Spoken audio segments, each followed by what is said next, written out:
How's it going, everyone? So we're continuing along with our low poly. We got the big bulky frame out of the way in the last part, and a few other ones in the part before that. What we're going to be focusing on in this part is the keyboard with all these guys and the buttons and this front piece, and hopefully we can address that additional one there. These are the last guys that we are going to do sort of in real time, and then I'll record the rest of it a bit sped up. But with that being said, let's start with the back, because this one will probably be a bit easier, but also there's a few more exceptions that sort of go along with this. First of all, we have the hard edge display on, so we can go ahead and turn that off. So with this guy, if we select him and all the pieces associated with it, these guys I'm going to keep as their own geometry since they're sort of sticking out a little bit. So if we isolate these, we'll notice that, let me just double check these screws here. I guess these screws do go all the way back, but I think, let me just check the high poly on that, how exactly I have that set up. I guess they are going all the way back. So in that case, we will have to have some sort of geo there, but everything else should be pretty straightforward. Let's go back and select all that stuff.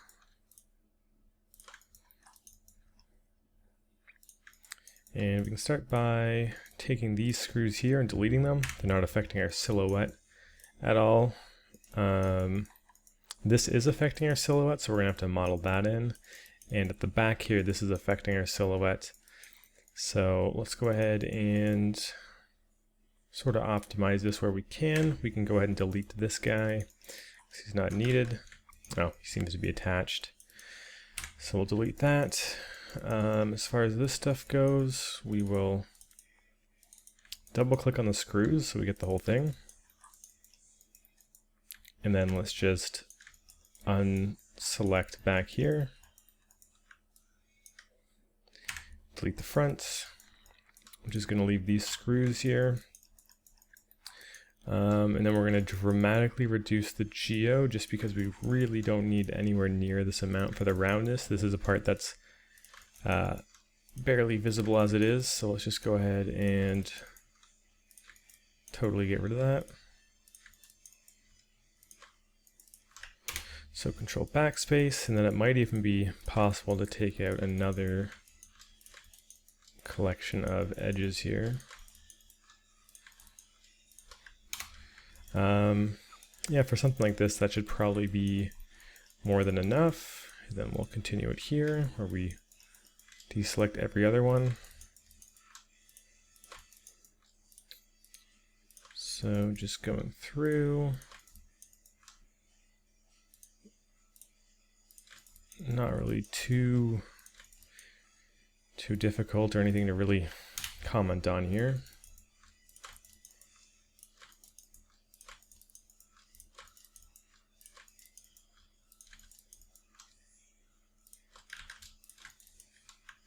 Okay, and then all we really have to do with this is grab this end and snap it forward so it's flush with this, so we don't actually have it cutting through, because we're going to be filling in these holes just like everything else that we have worked on with screws in it so far. So that'll do for those parts. And then speaking of filling in the screw holes, we can go ahead and do that now. So let's just go ahead and merge to center. We'll clean all this up in a second. Let's just focus on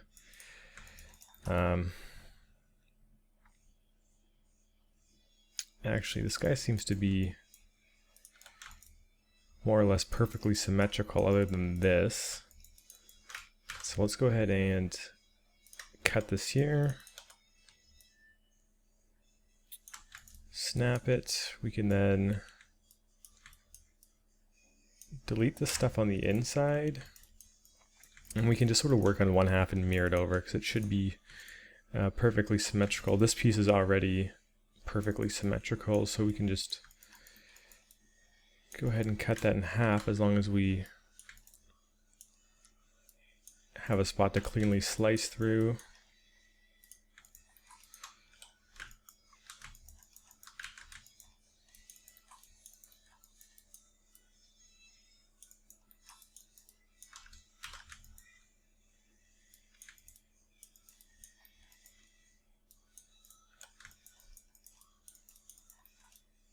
Okay, pretty good. And then we need one up top as well. Cut that all the way around. So let's go ahead and slice this guy in half. Just doing it slowly because this middle part might be a little tricky to get exact.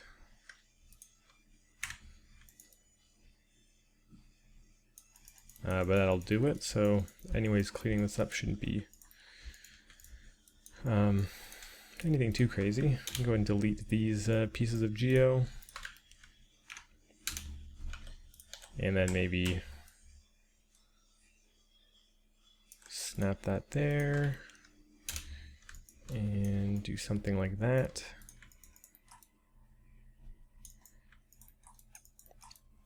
Trying to think if this is round enough here.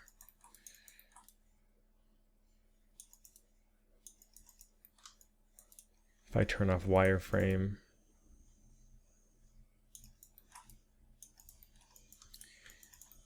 It's mainly this one that I think I might like to see a bit more roundness on.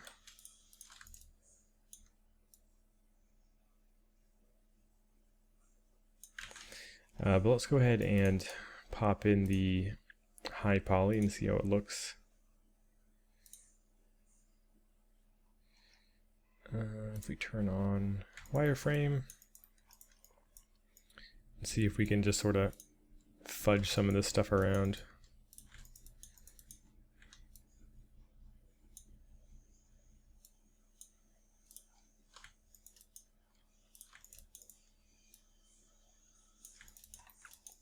And even just getting the spacing a little bit better is going to help with the roundness, but we might feel the need to add in a bit more geo.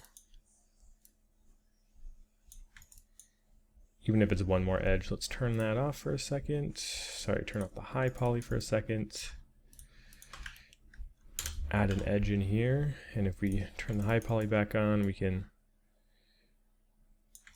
just get a nice, super soft transition.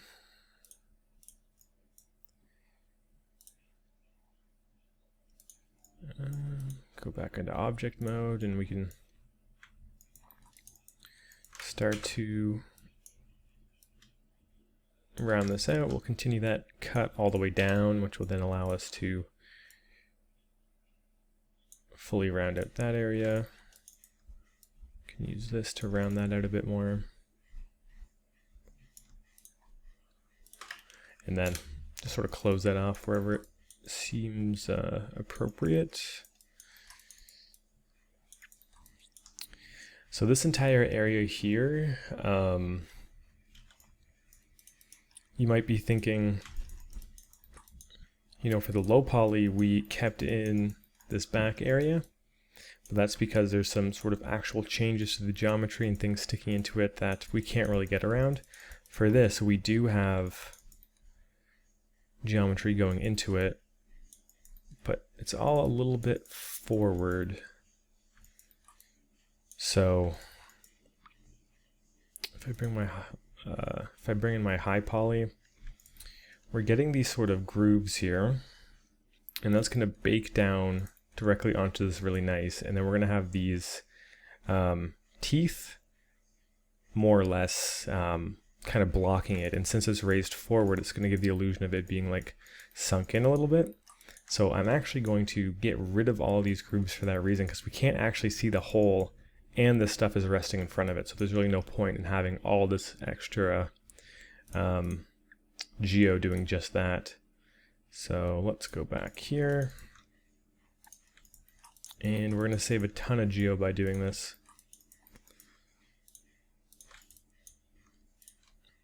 just by deleting the stuff, and we're just gonna clean that up. I'm trying to think of the best way to do this really quickly.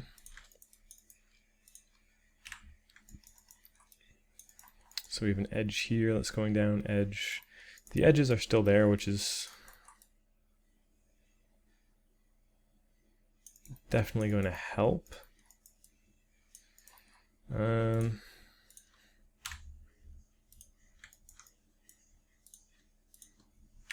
get rid of this. Let's just focus on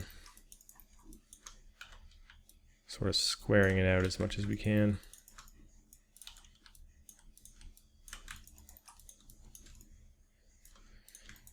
Let's see.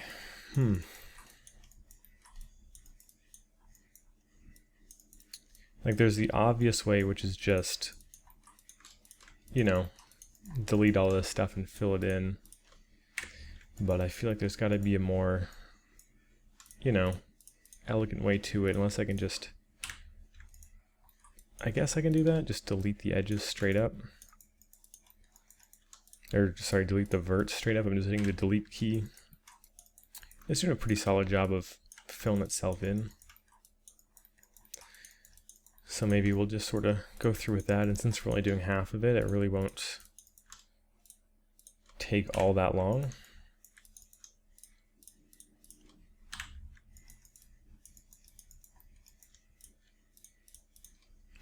Deleting the faces, deleting the verts.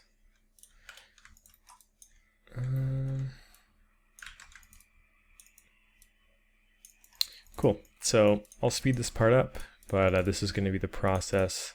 A bit more of a brute force process, but it's definitely getting the job done. So let's just continue on with this, and I'll talk to you when it's done. Just keep in mind to sort of snap these guys down when they're on the edge like that.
Okay, so that's that. We're still going to have to fill these in, so let's go ahead and do that.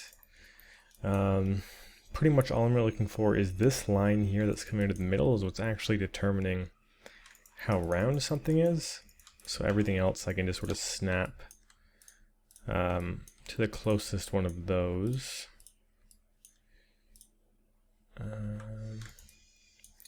Like this is all flat, for example, so it just makes sense for me to pretty much snap it wherever it's closest to, as I said. So this, consequently, I'm going to have to merge that in and then snap this over since it's in between two of these guys. And that'll clean that up pretty good.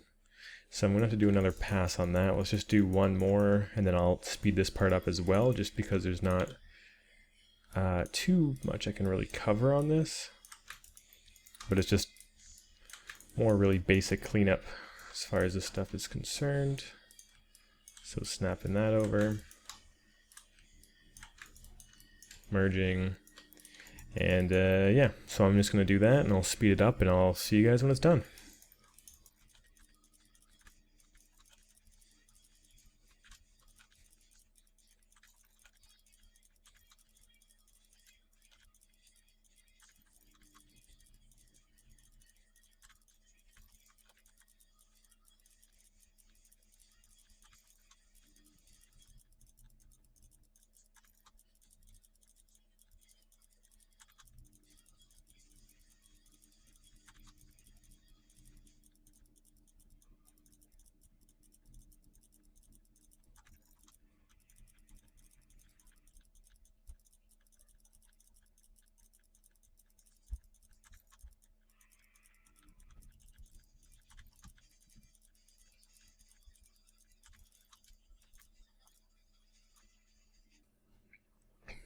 Okay, cool. So with that done, this is another piece, if I'm not mistaken, that we can just completely fill in. Because yeah, this guy here was originally plugged up with a screw. So let's go ahead and fill that. I feel like I do it different sometimes. Let's go ahead and merge faces to center. Do the same there. And we can just do some general cleanup on this stuff now. It seems like I just sort of added some edge loops in here to get that extrude, but let's go ahead and merge these guys off to the side. Might just be quicker to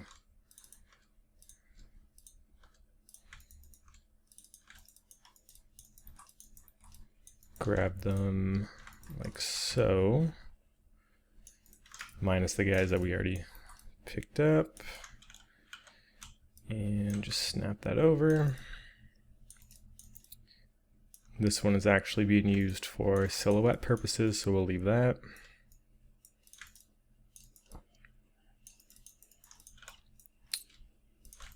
We have some kind of extra edge there. Let's go ahead and remove that. This one is pretty overcomplicated. This stuff is still affecting the silhouette. This I don't think is doing anything, so let's go ahead and sort of merge that up.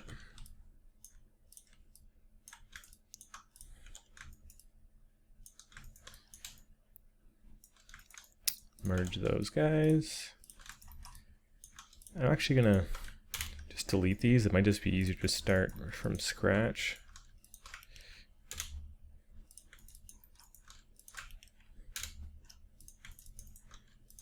And connect them like so.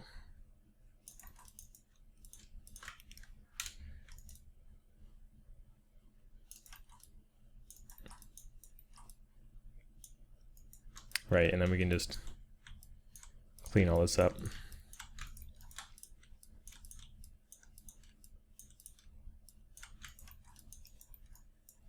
Seems like I did that on one side and not the other. Interesting. So that, well, we have this as well.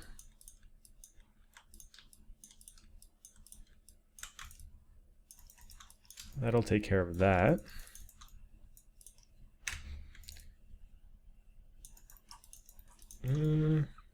This can definitely be cleaned up a bit. Like so.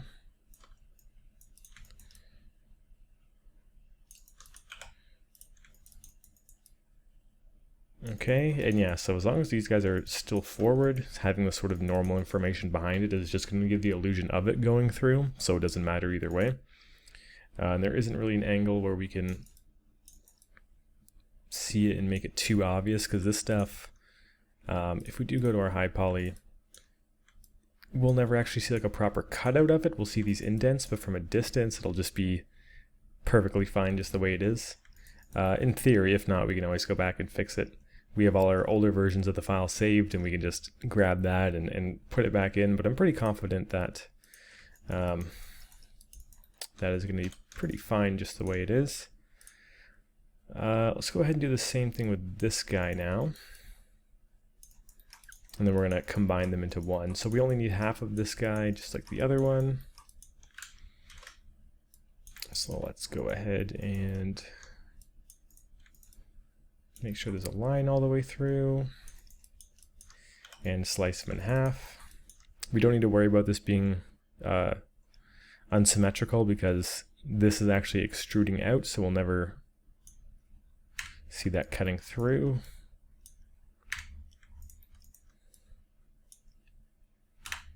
So we can just delete that. Let's just start with the easy stuff.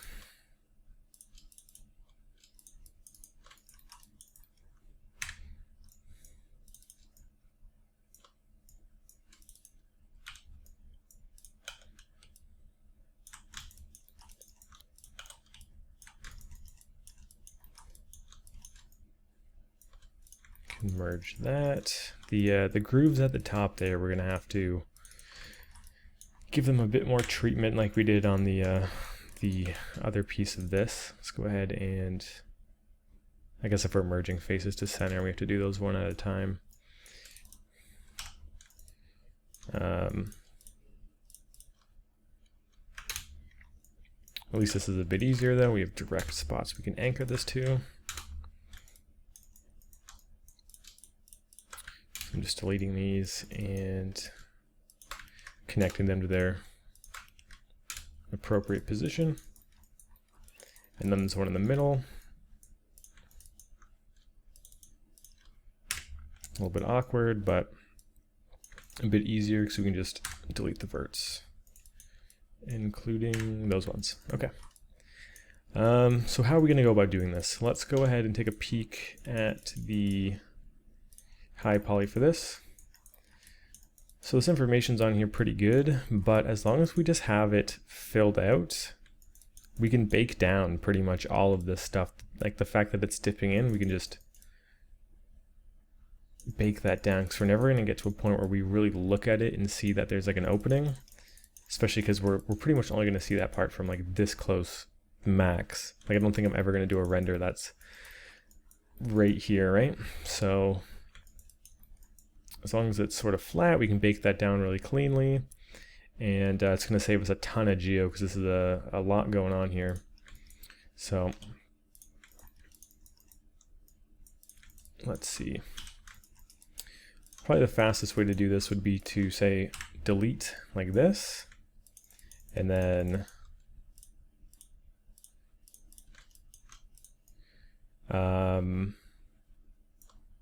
bridge. And then, yeah, just delete those edges. So I'll do one more together where we delete the inside.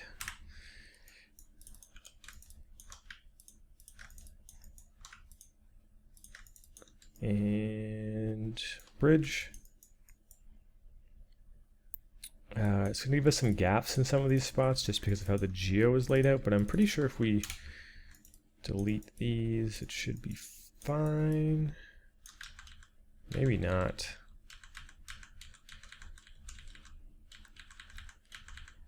Let me undo all that. Let's see where the actual...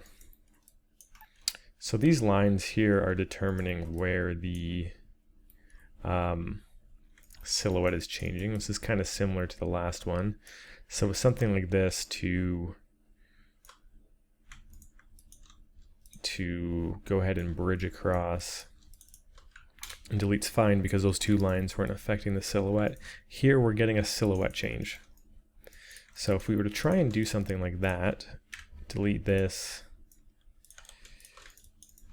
grab these edges, and if we were to try and bridge those across, we're now getting a gap here. All that means is we're just going to have to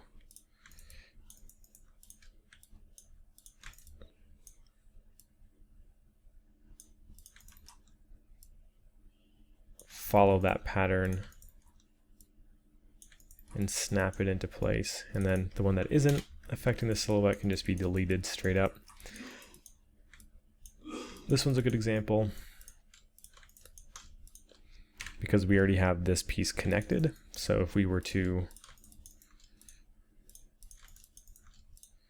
Now bridge this across.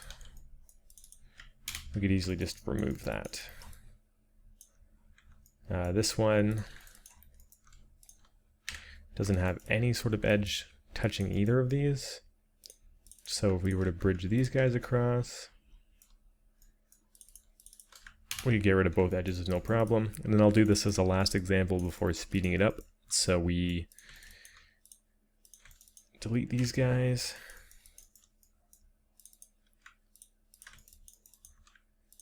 Grab the edges on both sides and bridge.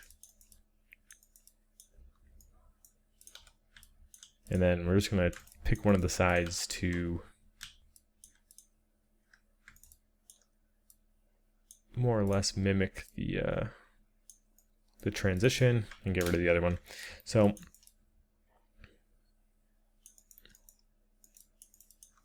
this one's close enough where I might just snap it.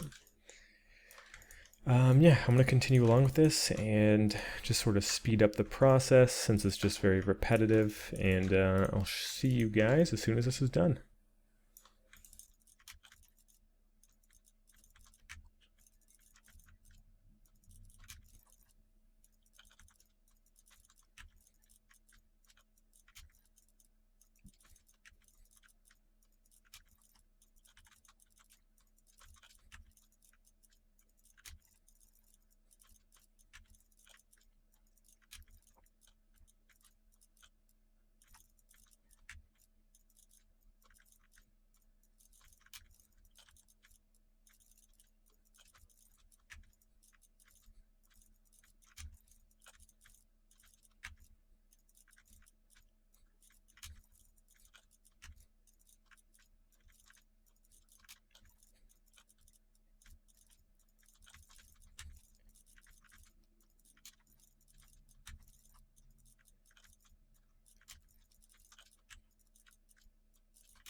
Alright, so that's going to handle that part. One thing I want to do before I start combining is just check that this is all smooth. We're in some kind of weirder polygon distribution around the middle area. So we can just sort of grab these guys and just average it out a little bit.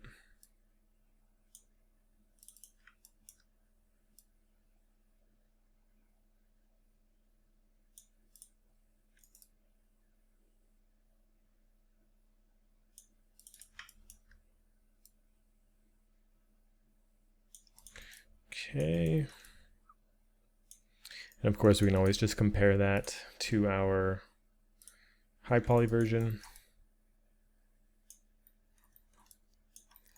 Seems like we're losing it a little bit around here.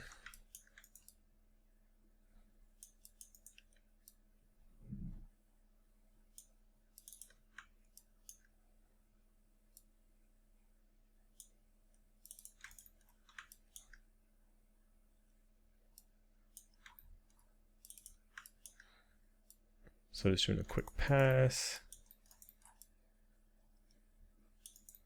making sure it looks pretty consistent all the way through. It's looking pretty good. Yeah, we can go ahead and actually combine these guys into one mesh. So there's really no reason for us to have these guys separated. It's really only important to have the high poly separated because we can have multiple high poly models baked to one low poly. I showed that in sort of the preview lesson, the very first one. So if we combine these guys to one plate, we can have all the screws, the two different pieces, any little nuts and bolts or anything sticking off of it, all baked down directly on top of this. And because of so, there's really no point in having these guys not just be one mesh completely. So let's see, I'm starting to realize that it was probably a good thing to have that edge loop there now that we're connecting these. Let's start by deleting the unneeded geometry that we have. Interesting how that loops all the way around. Either way, it's going to be the bottom here. So we're going to be welding that down. And then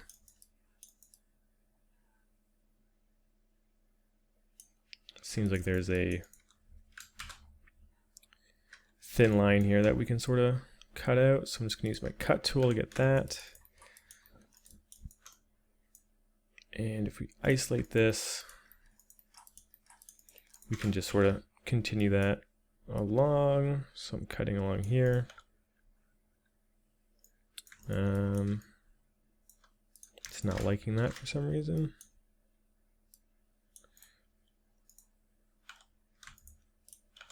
Is there...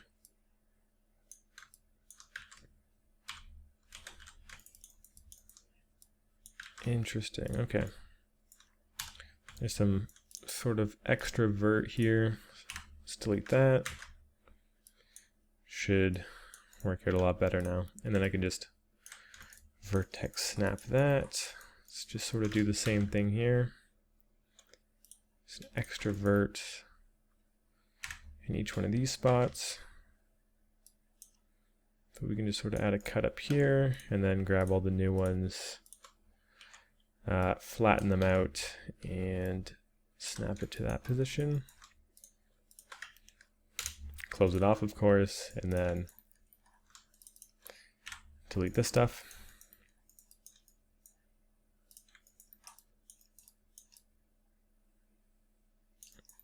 So that takes care of that one. So how are we going to prep this guy so it's actually how it's actually going to attach? We're going to have to set up something similar.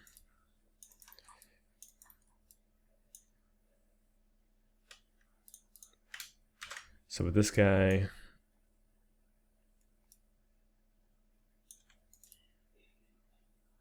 I'm going to need some cuts here. It seems like it's averaged it out in a kind of strange way. So I'm just going to flatten that and snap it here. So I want this to be actual geometry because it's a big enough sort of cut. I don't want to bake that down on its own. I like kind of how light affects real geometry instead of just normals, and this is like a big enough space where I'd want that to be something I don't bake down. And then here, we're just adding that cut right back. Probably should have inspected it a little bit more, but anyways, we can just sort of take all this excess and snap it to the side, merge it, and that's going to sort of give us this thin strip here.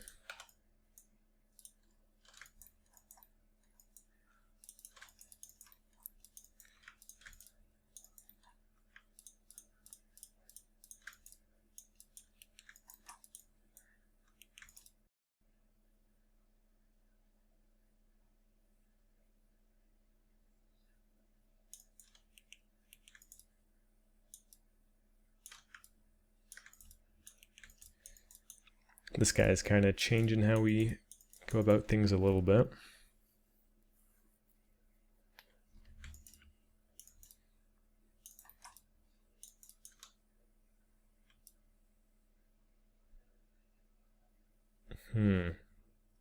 Trying to think of a good way to connect all of this.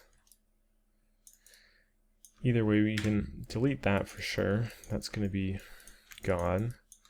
We are going to have to sort of cut something out here.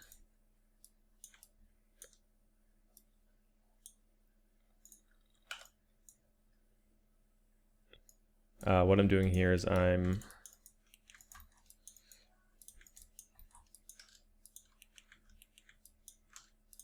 going to be cutting out these faces so we can weld it on.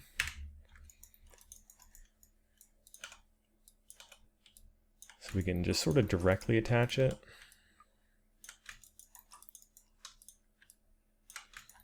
And right there. Merge verts on that guy. So if we look at what we made, we just sort of cut out a hole for it We're going to find a way to directly attach this on. For this guy, we can now get rid of these, and I'm assuming these as well. Yep, that's going to slot directly on top. And now it's mostly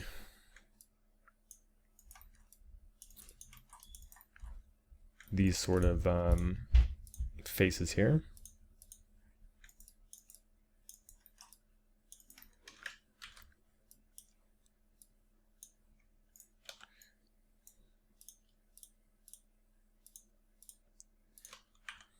So I'm just going to flatten that out and just sort of continue that up and then delete those faces so we can stitch it directly on top. And I'm pretty sure that's all we're going to need to connect that, because we took care of the top. We kind of took care of the top. We're going to have to add a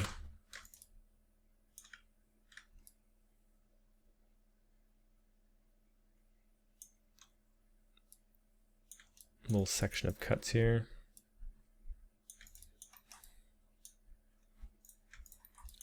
Let's grab this line, flatten it out, and bring it in.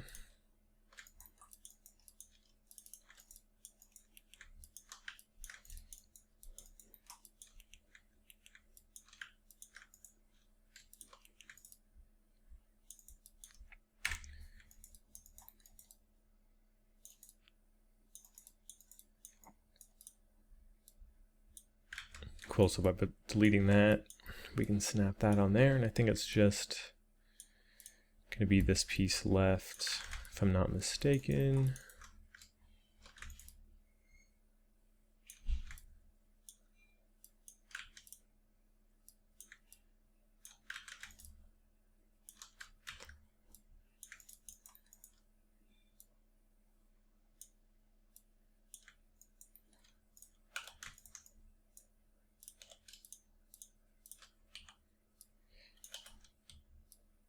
Snap that forward, close that off, and let's just grab those guys and delete. And I think now, if we look through, everything should connect properly. Some pretty whack geometry going on here.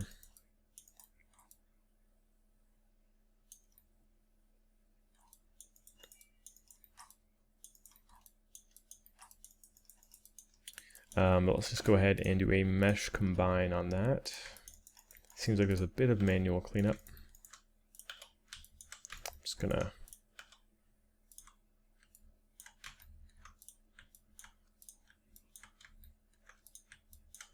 snap all this stuff, and I'm snapping it forward, which means I'm gonna have to fix that in just a second because I really want this part to stay perfectly flush.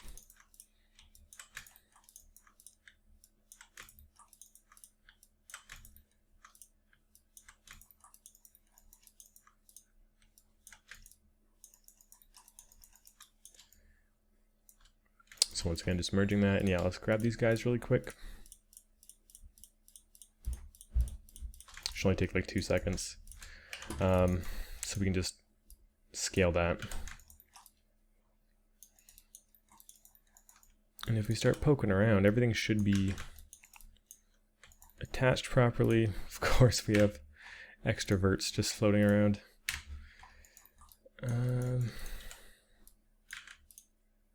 Yeah, it all seems good.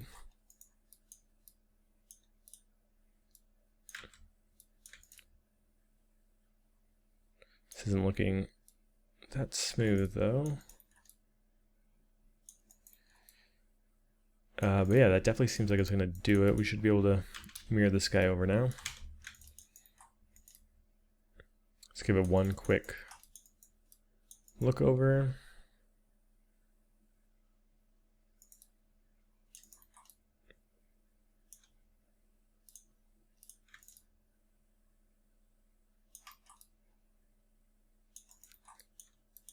Okay, and yeah, let's just mirror that over X.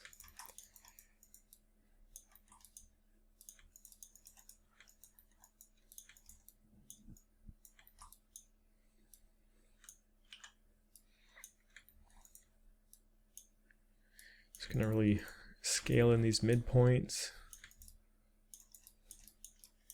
and give them a merge. So that'll take care of that piece. We do have this little guy sticking out and nothing on the back. Oh right, we do have these. So let's find a way to attach these.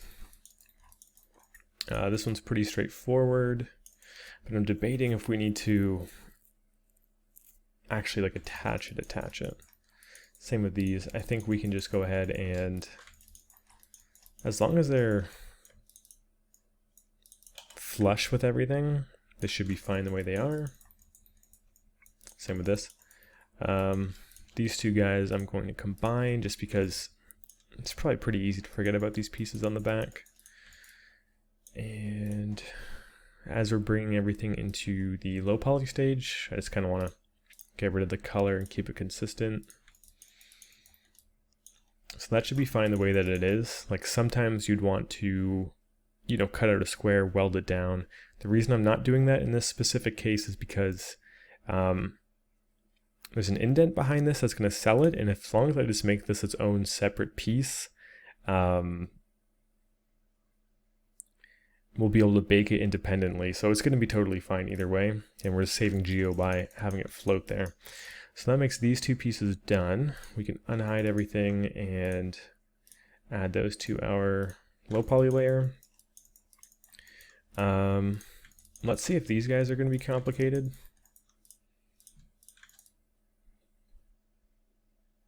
I don't think they're going to be too crazy, and I do plan on keeping them separate for baking reasons. The reason I say that is because when we bring it into toolbag to bake, let me just isolate one, it's going to make a cage around our mesh, which is essentially going to more specifically let us bake the exact information and detail we want.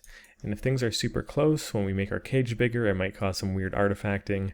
So having them spaced out like this is just more of a safety net than anything for the bake. And because of that, I'm just going to sort of keep it the way it is. We're going to be combining everything at the very end regardless, so I don't think it really matters all that much.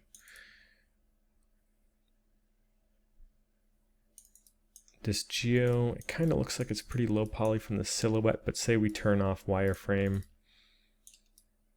And if there's a normal map assisting that, I think it's going to be fine. You're never really seeing it from an angle where it looks super low poly. So let's just sort of contrast how that looks pretty much against our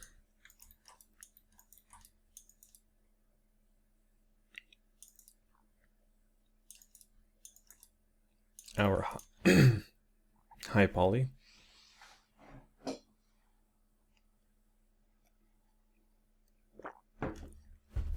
So from what I can tell, it looks pretty good. It might be dipping a bit more in these areas. Like it seems like it's more up here and this stuff's just hanging a bit lower. I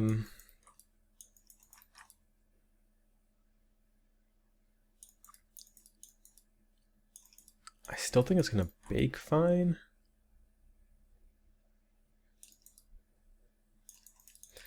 Because let's say we wanted to go in here and independently adjust and wiggle all of these. I think we're going to do more harm than good if I'm going in here and sort of adjusting it and I'm throwing it off in certain axes. So I think I'm just going to call these guys pretty much good for baking. And since we're not really affecting anything, if that's not the case, going back and editing it is going to take no time at all because we're not going to have to backtrack at all. So I'm just going to straight up call these guys good and add them there. These guys for a fact are going to need a little bit of work. Actually, before I say these guys are done, let's take a quick look at them for a second again. Okay, no, there is no n-gons or anything like that. Everything's a square poly, so I think that should be fine. It's I think the same thing with these here. Oh wait, no. These are all attached, never mind. Same with these guys. Minus the ends being super beveled. We just sort of have to connect all of that.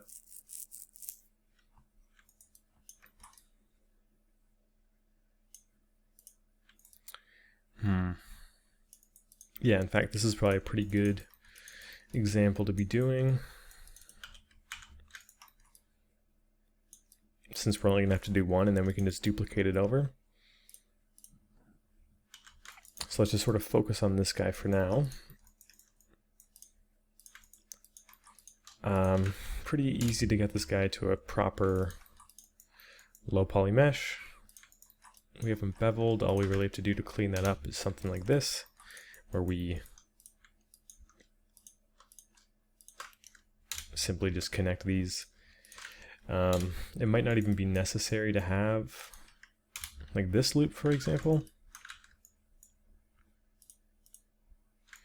So let's just take a look at where this is plugging in. So yeah, it's pretty much impossible to see that. Let's bring in the high poly. And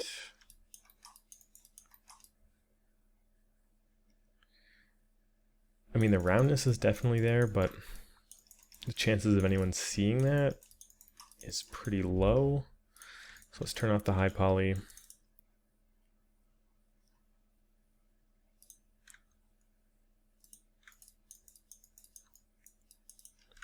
Let's get rid of this angle and see what we can do with a little bit less geo.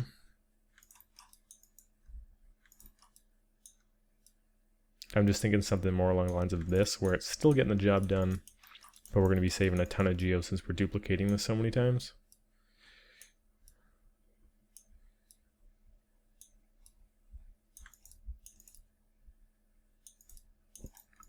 Visually is going to look pretty much the exact same. And since there's like, what, 40 something, 42 or 44 of these, so you might as well just be a little bit more on the safe side.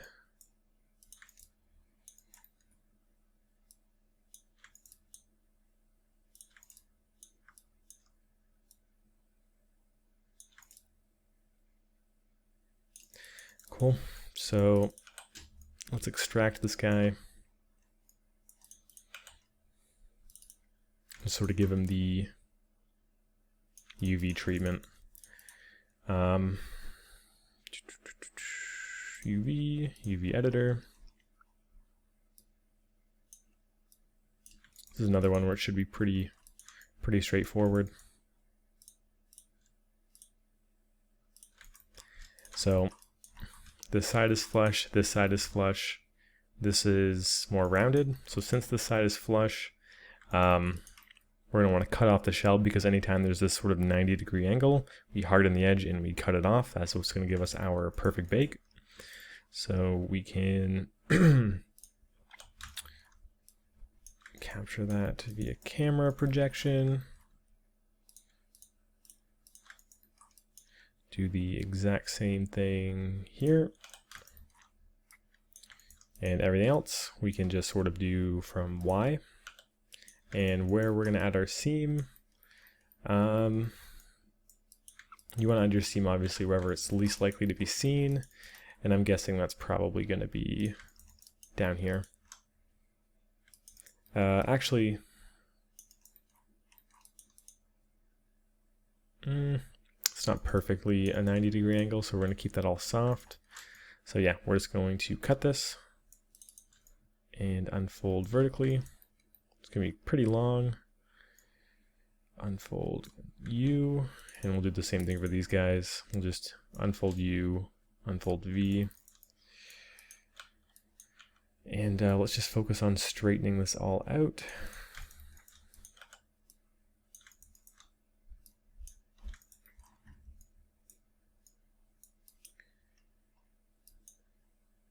Go to our line and snap. And just sort of oh, we got to use UVs for this. Just sort of align these guys and average them out. Even though it's on a bit of an angle, I'm going to average that out. Just gives us a better chance of a more high quality bake. Same with this stuff. You might get the smallest amount of swimming in your texture, but all things considered, it's probably worth it.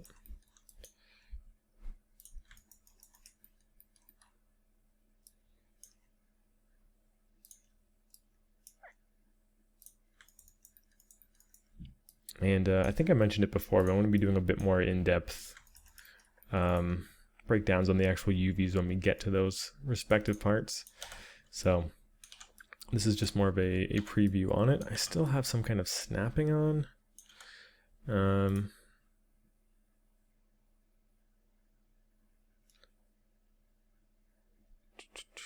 I'm pretty sure it's somewhere up here. Symmetry, selection, transform constraint.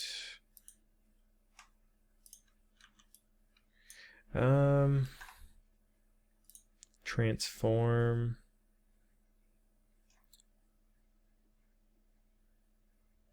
Scale, snapping on. There it is. Turn that off. A lot smoother. Okay. So these two guys are good to go. Same with this. I'm just going to straighten out some of these edges. Go and align. Oh.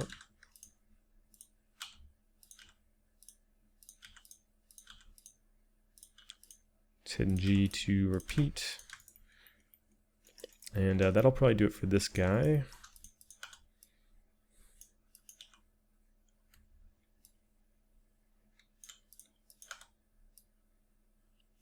So his UVs are done.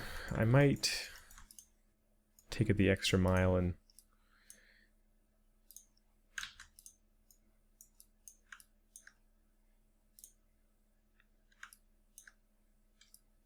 just straighten this out.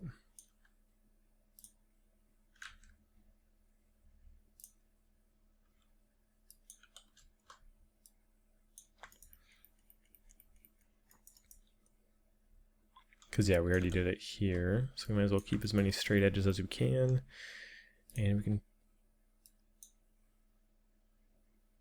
put on a checker texture. Let's just see how that looks.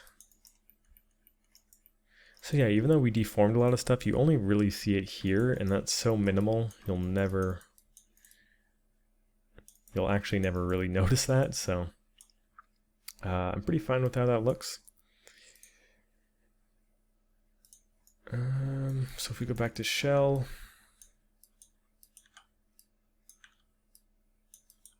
let's just put this somewhere where it's not going to cause any damage, just out of the way somewhere.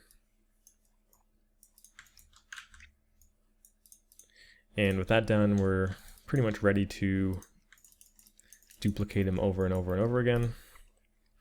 Let's move his pivot here. And I'm sure there's some sort of smart duplicate that we could do using math, but by the time I figure that out, it would probably just be faster to do this, even though it's like 40 times or whatever.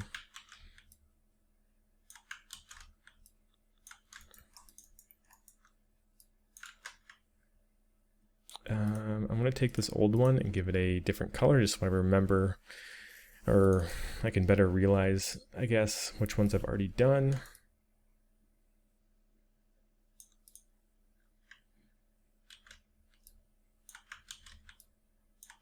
It's pretty easy to lose track when you're doing some of this stuff.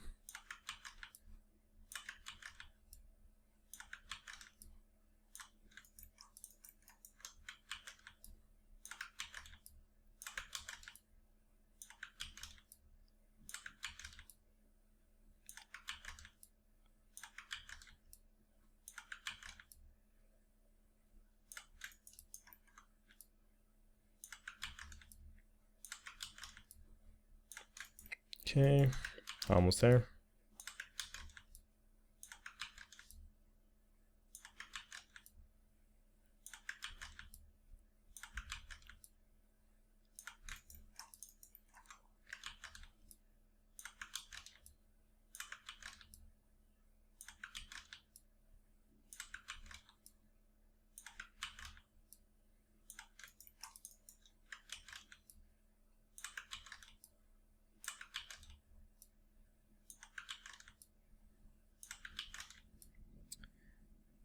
Cool, so let's grab the red one and delete it and see if we missed any spots.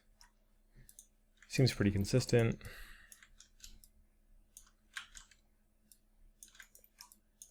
So we have our optimized and UV'd guys here. And let's go ahead and mesh combine. Hit that with a just sort of the gray color we're going for, and put that in low poly.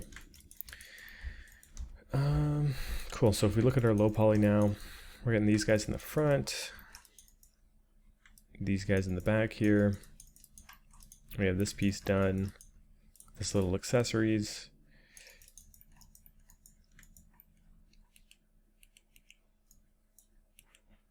For this stuff, I'm just going to pull it forward for consistency.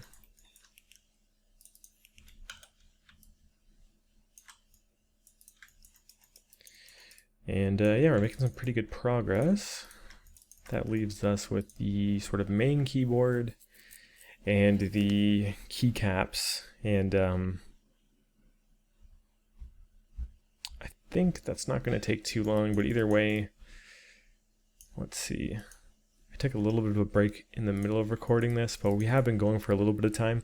I do want to finish the rest of this in this part, so what I'm going to do is stop the recording now, but join you guys in just a second when I've done whatever I need to do, and then I'll dive back in and yeah, we'll finish up the rest of this keyboard. So I will see you in just a minute. How's it going, everyone? So we're back, and what we're going to be doing is finishing off this keyboard part. So that includes the keycaps and this more complex piece here. I think it's going to be a lot of repetition, but not necessarily anything too overly difficult to actually produce. So if we just check once again, we have all this stuff done. It's been going along pretty quickly and pretty smooth. This was our last part, and let's go ahead and wrap this guy up. So we're going to start with these and essentially make all of the keycaps and sort of UV them and duplicate them around as they should be. So they're all attached straight now. Let's just start with one of them and make it and UV it. And I want to start with this guy up here. There's a couple of varying sizes, so we'll have to do those ones a little bit differently, but either way, these guys will mostly be repeated, so it should be a pretty straightforward process. Let's go ahead and shift right click extract faces, making this guy its own mesh. Same with the inside here. We can hit G to repeat last commands. We have those two on their own. And finally, this bottom part, shift right click and extract faces. So I'm going to isolate these guys and center pivot on them. And let's see what we can do to sort of bring them all together. So for this one, the only thing we really have to worry about is just getting this bottom plate to be level with this, which shouldn't be too hard to do. If we just sort of select this and go into our face mode, we can grab the face on the bottom, grow face selection so we have the bottom disk, and just sort of pull that up. So then now we can just sort of delete this guy and then delete this ring as well. We're not going to be needing that. And let's go ahead and just sort of make this all flush. So I'm just snapping that down to the bottom part here. So now we just sort of have this connected as it should be, which is perfect. Let's see how it compares to the high poly really quickly. If we were to bring that in, which might take a second to load. But we just kind of want the height of this to be pretty average. We're going to be baking down all this information of it sort of beveling in, obviously, and this information of it being curved down. So we just kind of want this to be somewhere in the middle of all of that.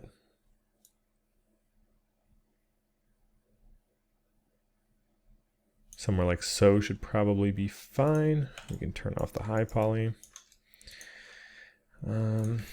So that's that. We now kind of have to worry about getting this all situated.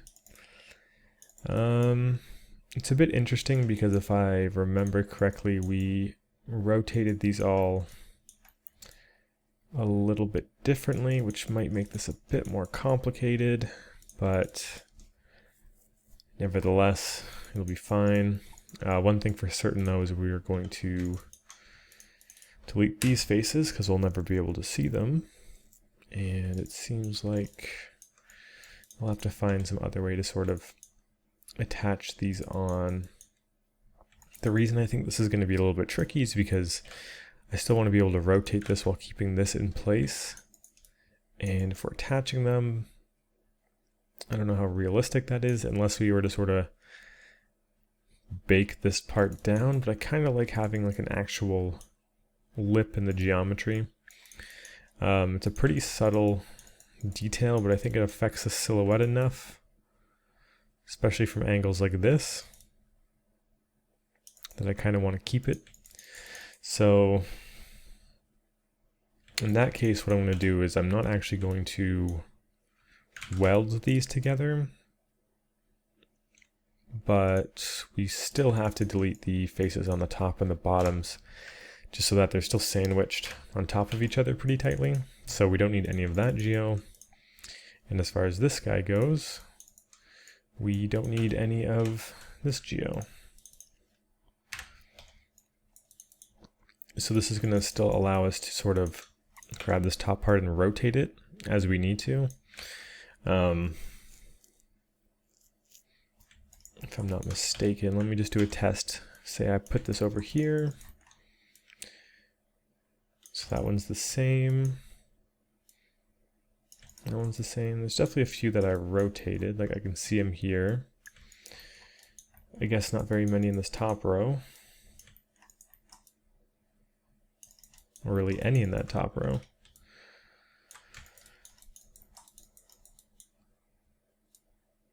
Okay, this one's definitely rotated, so yeah, that'll still be easy. It seems like I held J when I was rotating them, which means it's going to snap to some kind of angle, which is exactly what we want. That being said, this stuff is pretty round, and I feel like we can afford to sort of go in here and delete every other edge. It's going to get a little bit tricky, isn't it?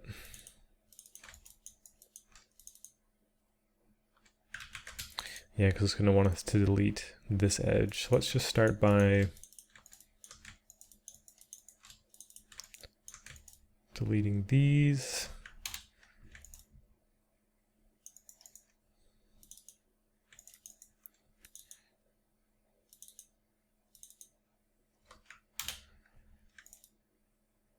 And that might work. I don't know if the numbers add up on every angle.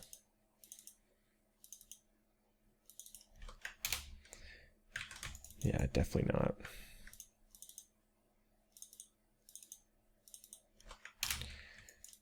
We get an extra edge there.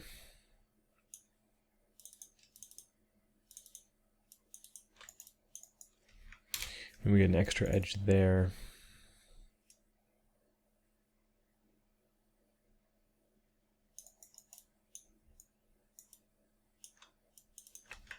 If I delete that edge, it's a little bit too chunky.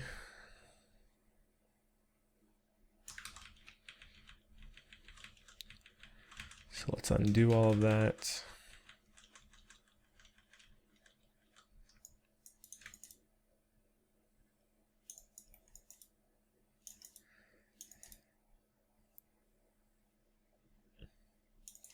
In that case, I might keep the roundness here. Either way, I'm going to simplify the geo here, where we just sort of connect them across. This saves us a few little polygons, and we're going to be duplicating this one around quite a bit. So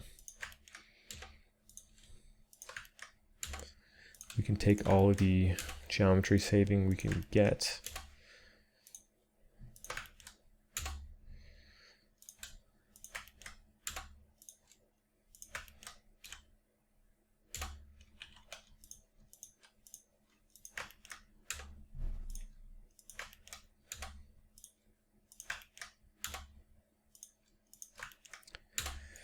Okay, and then I feel like we could probably scrap some geo from the bottom. Since this is going to be slotted in here, I think it's a bit more alright if we were to go in and take every other one and kind of just get rid of them. So let's isolate this guy.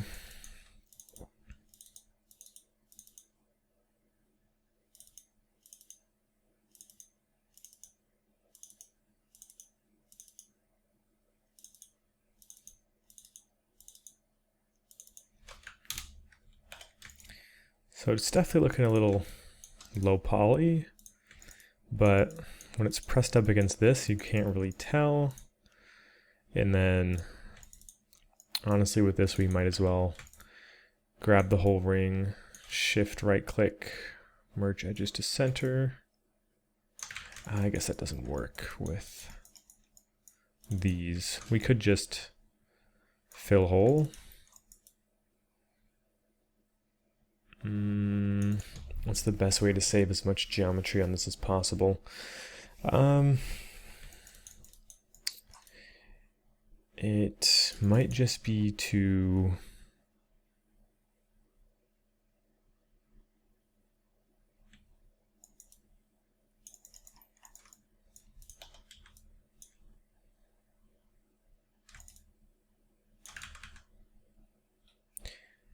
do something like this, I guess, where we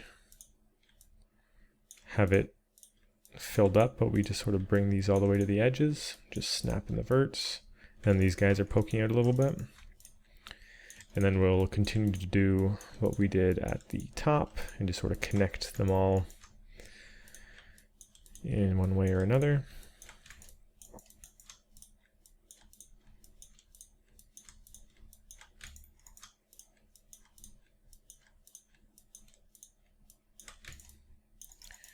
So we can merge those guys, and then it would be a matter of doing something like this. Connecting them across. I'm not sure if these guys are going to cause any issues when connecting, so I guess we can find out.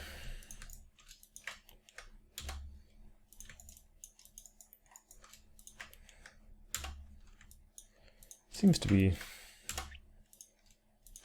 going pretty good. Yeah, that all works. Let's do the same on the other side.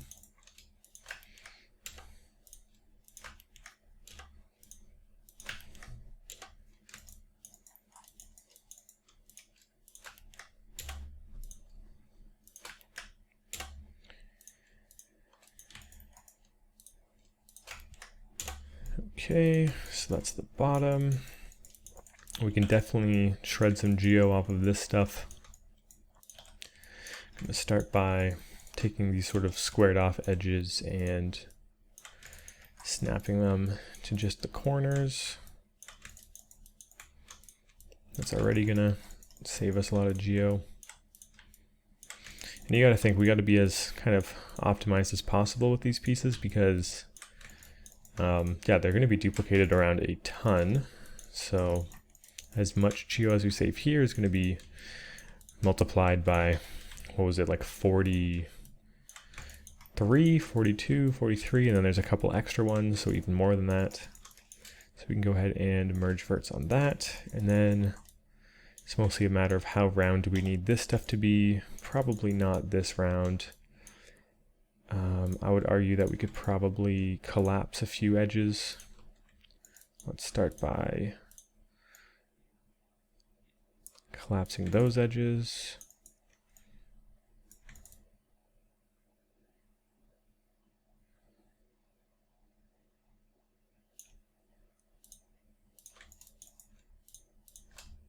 I just want to see if that's a bit too ambitious.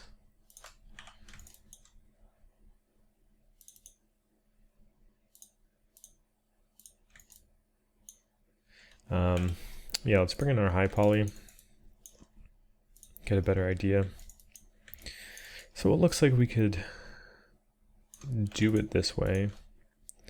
Let's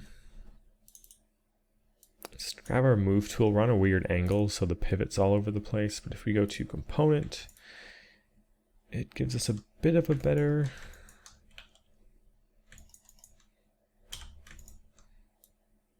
option.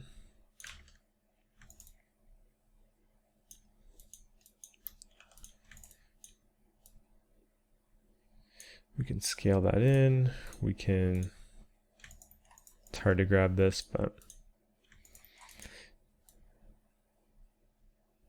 move this forward. So this is super low geometry, but the thing is we'll only ever see this piece from like this distance, and if that roundness is baked, it's gonna look pretty spot on, I think.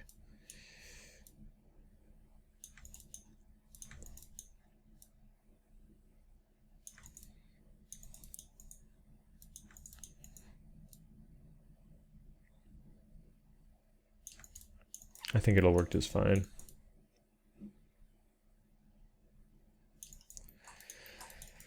Which means we got to mimic the same stuff over here. You can go ahead and collapse those. Shift right click, merge / collapse, collapse edges. And just kind of repeat that.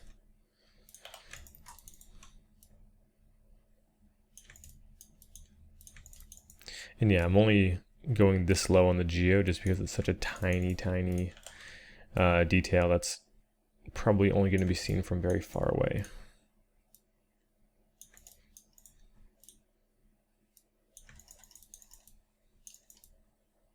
Like baking that down should be more than fine.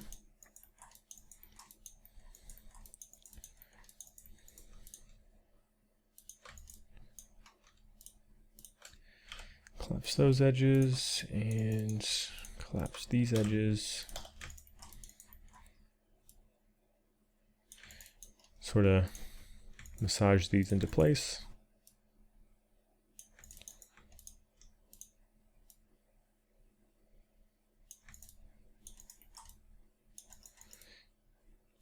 And that should do it. I'm going to move this back to world. And let's isolate these guys, turn off our high poly. So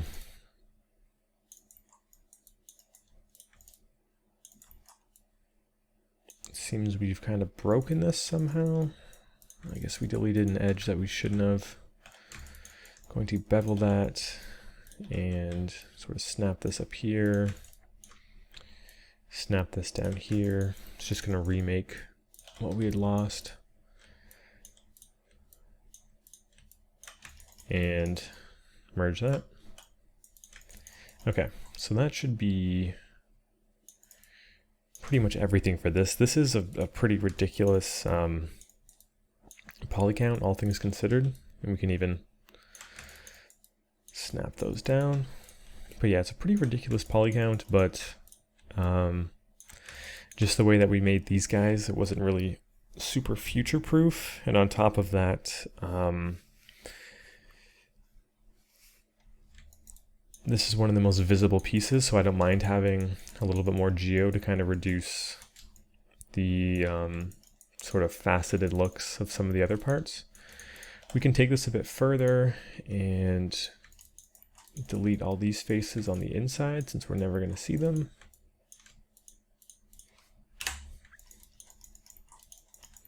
Once again, just anything that we can really use to our advantage at this stage is going to save us a ton of geo when we duplicate it all around.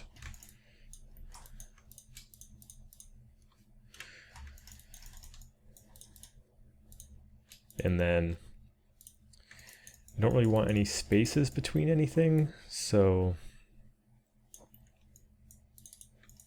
I'm gonna grab this stuff down here and just snap these edges up so they're flush. And do something similar here. So I don't want to be able to see that gap. And when we bake it down, it's going to give us the same sort of rounded effect even if we push it forward a little bit. So let's go ahead and grab our move tool and change that to component. And we can just sort of snap that forward.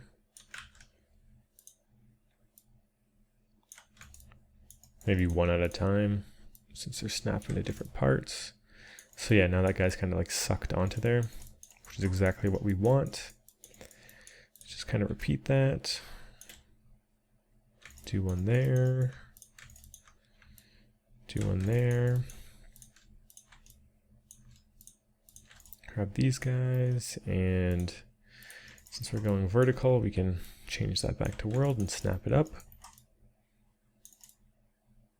And the final one.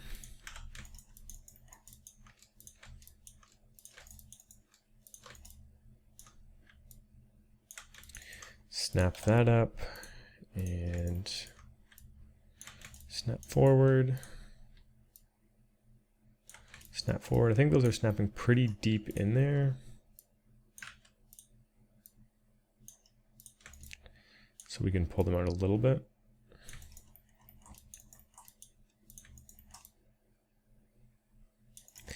But that should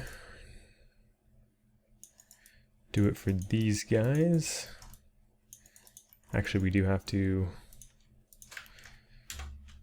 triangulate that.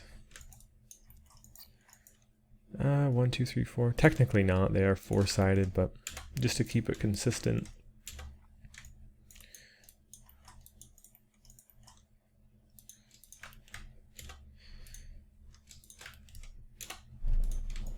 What we do have to triangulate though is this stuff, so I'm just going to add an edge across, especially here. And that should do it. Let's auto smooth these guys. All right.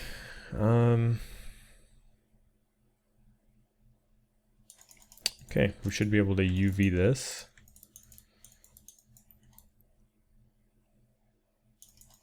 And get some pretty good results. So we can duplicate, and then these ones are a little bit different, but we can just sort of manipulate these to get us at least most of the way there.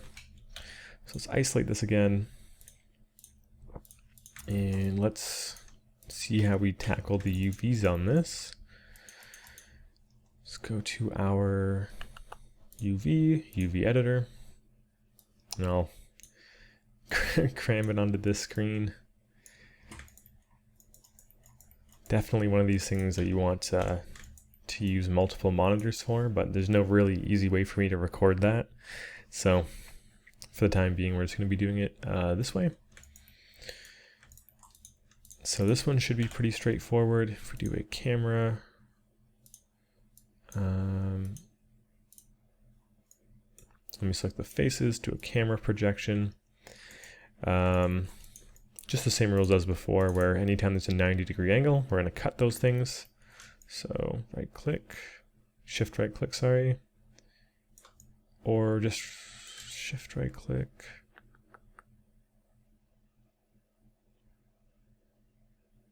Oh, that's right, I have to do edges, sorry. Grab these edges, shift right click, cut. So this guy is going to be its own shell. These faces here, where there's another 90 degree change, is going to be a different cut. So let's grab the edges around this guy.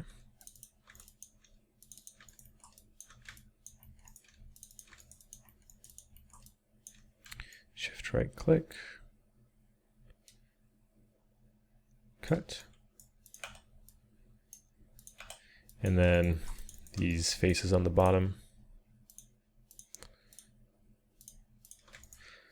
we can I'll just do another camera projection to make it its own shell, and that should be that. One thing I am thinking though is to save geo, if we have this pole going in here, technically speaking, we don't need this hole at all because we're never going to see it. So we can save some geo actually just by merging those edges to the center and just getting rid of those because we're never going to see the hole anyways, right? No physical geometry is actually going to be puncturing that, since we're going to be baking down the sort of implication that there's a hole there. And that's going to leave us with the shells that we need. So this one's pretty straightforward. Shift right click, unfold.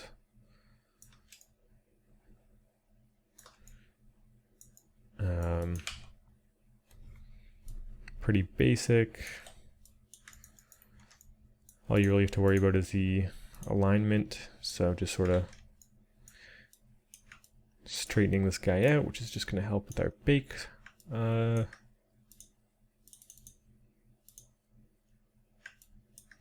Bake information. There we go. So aligning it that way. Aligning that. Aligning that. That and that. So this guy's all straightened out. This one should be pretty straightforward. Unfold U, unfold V. He's just pretty much a disk here. Still seems a little weirdly unfolded. Let's just hit unfold. That should average it out. And yeah, I'm pretty much only worried about averaging out the sides, top and bottom, left and right. Anything that you can keep straight, just try your best to average them out when you can. It'll just help with very minute artifacting. If things get a little small on your UV sheet. These guys, we're going to have to cut some seams into them, but it should be pretty easy. We do have some spots where we can hide seams pretty well, like adding a cut there, or there might even be a spot like here where it's completely hidden, so we won't be able to see any texture seam if we cut here. Cut, and we can unfold. It's going to put it into a perfect straight line for us, which is great. Just to speed things up, since I don't want to align things, I'm just going to be using my UV map tool, UV Mapper 2018 by Malcolm 341 it is, I believe so. I do have a link to this plugin in one of the documents included in the tutorial, but I can just hit straighten UV and it just does all that automatically for me, which is just going to save me quite a bit of time. And with this guy, where we add our seam doesn't really matter all that much. I'm just going to put it somewhere. They're all exposed, so I'm just going to add a cut there.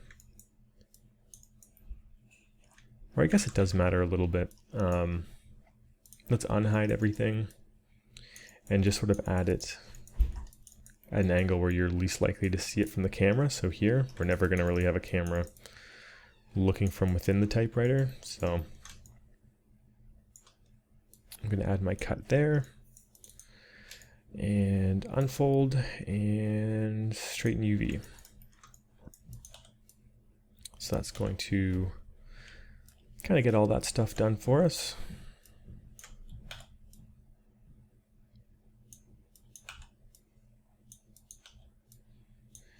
This, of course, is gigantic, so we're going to shrink it down.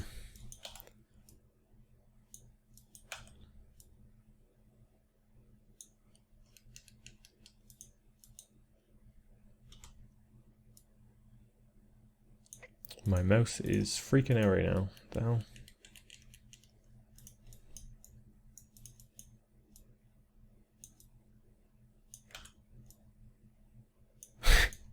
I'm not really sure what's going on. Seems to be good here. Here it's a bit weird. Either way, these UVs are done, so we can just close out of that. And that's how we're going to be setting up these guys. We can go ahead and duplicate them around. And just to make sure we remember them, let's give them a different color. The geometry should give it away, but it just makes it a little bit easier to notice it immediately. Let's make them blue. And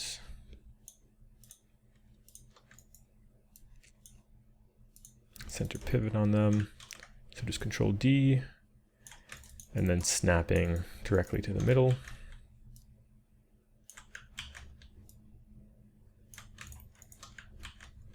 So I'll speed this part up.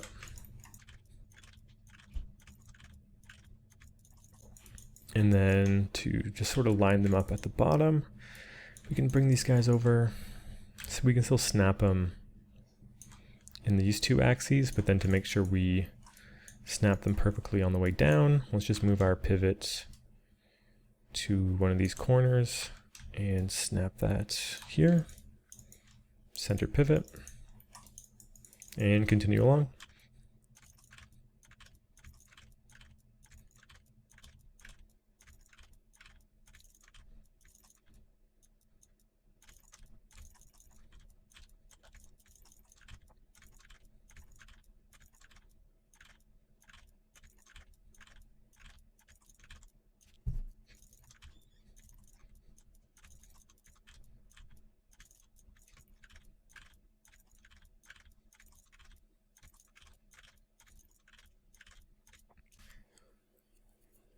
Okay, so we got all those duplicated around. The only thing to keep in mind now is the rotation of these bottom pieces. We want to make sure that these blue ones are sort of matching the rotation. So this whole top row seems to be pretty good, but when we get to here, we start to see that where our blue new ones are lined up, they're a little bit different than these guys.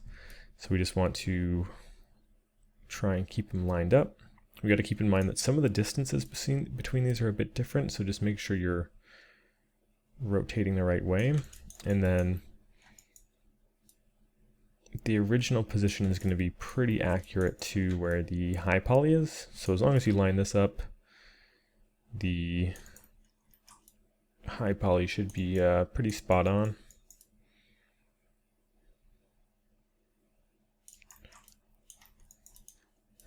So I'm just going to do a pass on rotating this, and then I will be back in just a moment.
Okay, so that'll do it for the main keys.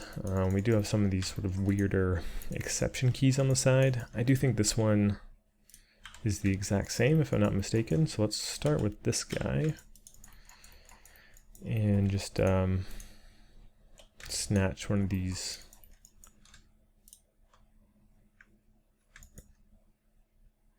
blue ones. I'm just trying to grab it.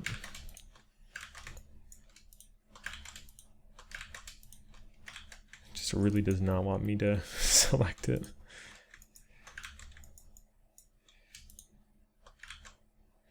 In this case, I'm going to shift select over both of them and then deselect.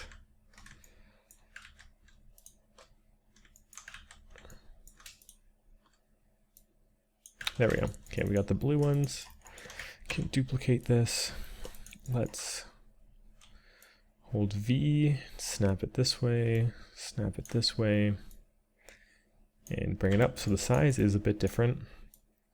I'm going to start by moving our pivot to the bottom here and snapping this one how it should be. And let's rotate this guy if we center pivot. So it's loosely in place, and it seems like everything is more or less just scaled in like this.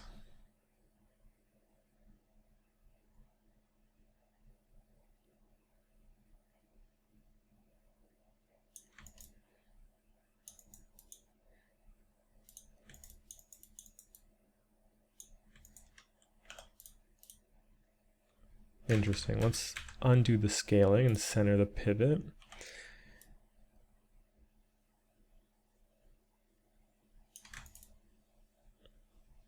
Okay, it seems like we're definitely getting this pretty accurately lined up. But everything's just a little bit tall, so I'm going to move our pivot down to here and sort of scrunch it down. That seems to, for the most part, accurately line up.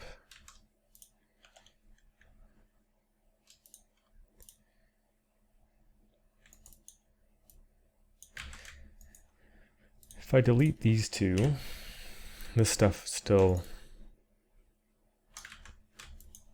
lined up, but these all seem to be a bit lower. So what I'm going to do is grab this blue piece and this blue piece and select vertices off to the side. And let's just grab pretty much everything but that bottom row and just sort of pull it down a little bit. Get these guys overlapping. Seem to be a bit too much overlapping, so let's deselect the top, pull it up a bit, and that seems to be pretty spot on with the accuracy, but it does seem like we could rotate this guy a little bit better, and that'll probably do it. So there's that one, and we still have 1, 2, 3 to go. Let's grab the blue ones again. And I'm just gonna keep an extra one off to the side here so it's easy to grab. So we can Control D, center pivot, and just snap this guy to be level this way first, and then it's definitely a bit smaller.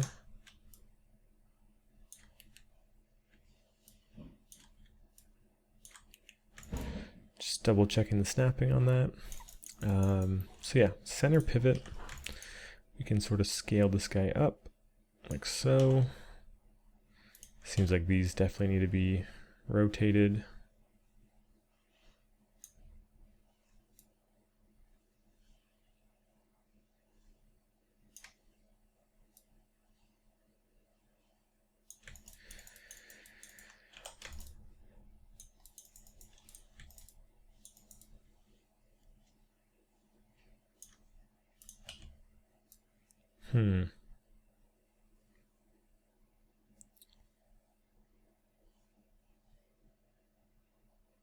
This seems to be the most accurate, but I think the scaling is off.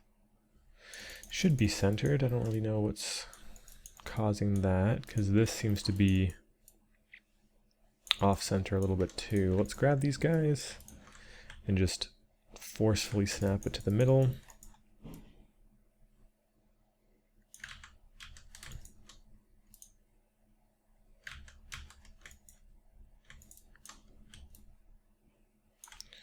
And then one at a time sort of push these to their respective places.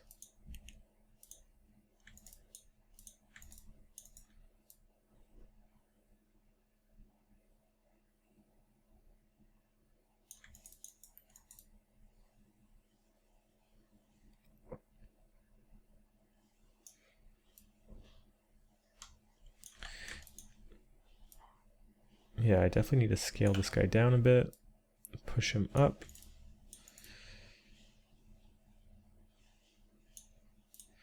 As for this blue one,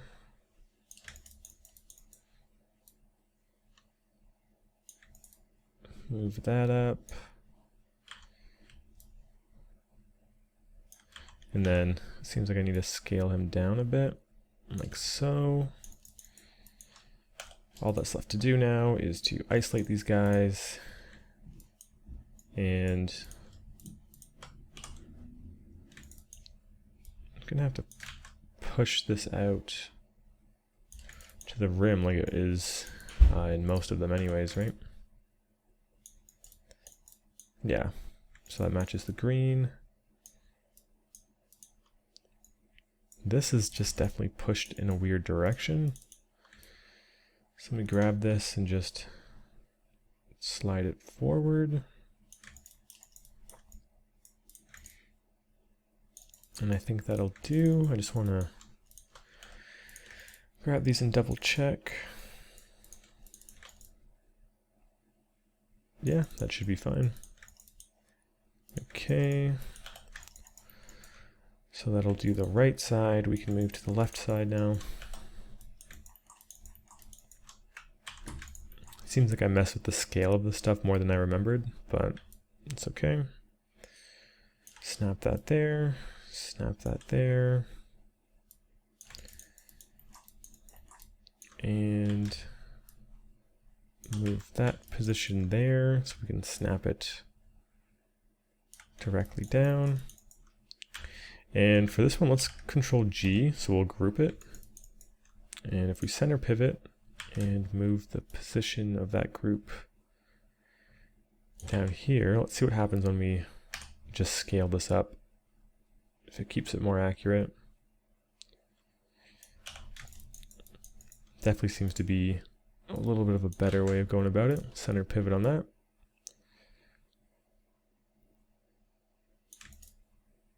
Okay, that's definitely a much smoother way of doing that.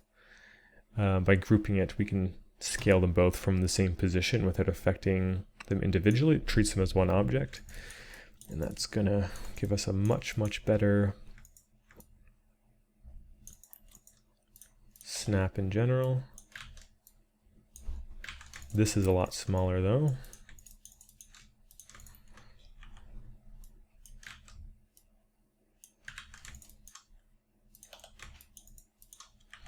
Let me change that scale tool back to world, and we can scale these guys in. And let's go ahead and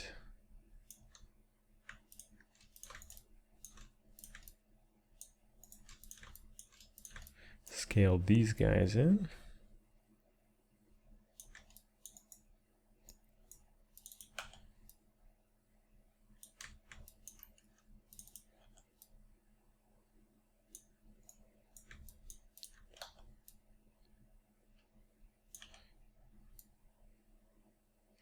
Try and mimic that shape as best as we can.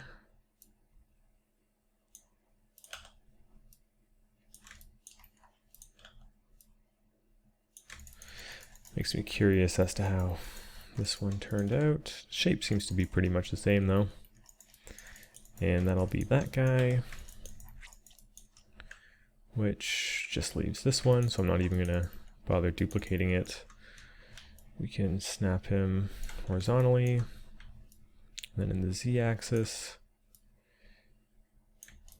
and then let's go ahead and Control G to group him.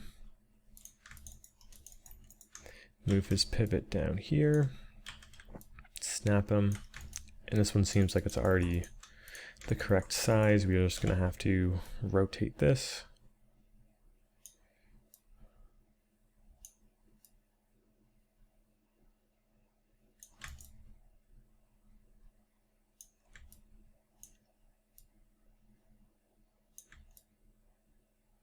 Okay, is that rotation correct?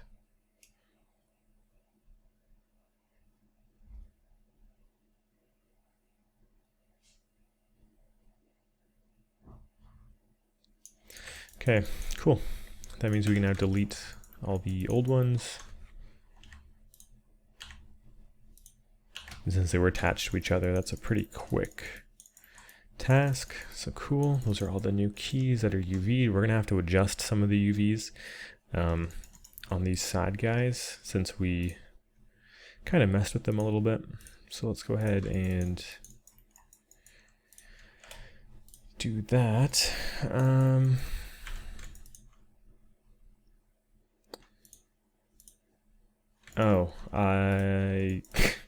Oh god, I didn't UV the tops before I duplicated them around. Okay, let's start with the bottoms then, and then I will probably just speed through that off camera. This one's already perfect. It's just these guys. Go to UV, UV unwrap.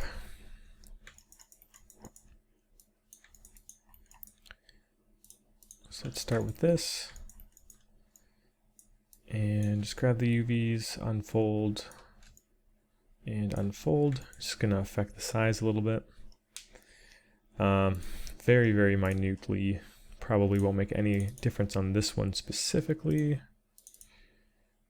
Just going to straighten these guys out again.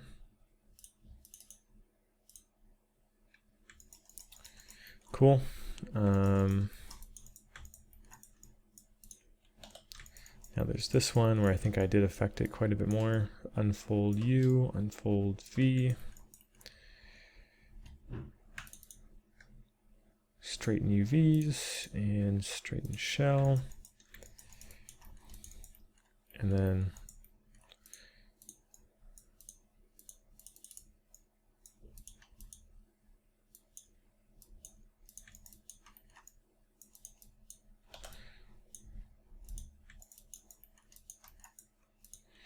this last one. Yeah, so this one was adjusted a little bit more. Straighten UVs, straighten shell. Yeah, if I straighten UVs on that, it's gonna push it a bit too far. Okay, so of course I made the mistake of not doing the UVs for the top part before duplicating it around. So let's quickly do the UVs for one, and then I'll just duplicate it all and speed that up. So my apologies for that. I knew I was missing something, but UVing this should not be all that difficult. Let's go ahead and open up that editor again.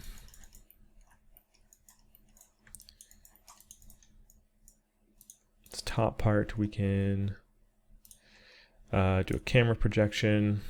I'll use this tool later. It's going to make it really small if I do it this way because of the default texel density I've set on it. Let's use the camera one we set up at the start of the tutorial. Then we have this ring in here, which we can also camera project. I find it's easy to just sort of break everything up into the shells and then sort of unfold them. So once again, this guy, anytime there's that 90-degree angle, we're changing to a different shell. This one's a little bit different. We're going all the way around, but we're also picking up these little feet that are hanging out.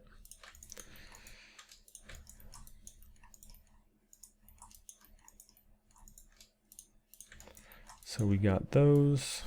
We can hit it with a camera projection. And as for the bottom,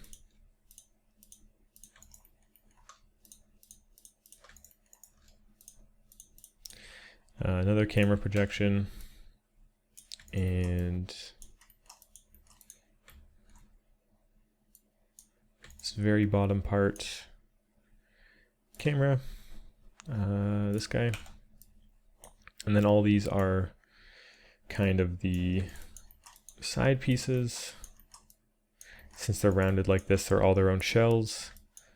There's no sort of breakup of a 90-degree angle until the very edges here. So we're once again going to camera project these guys.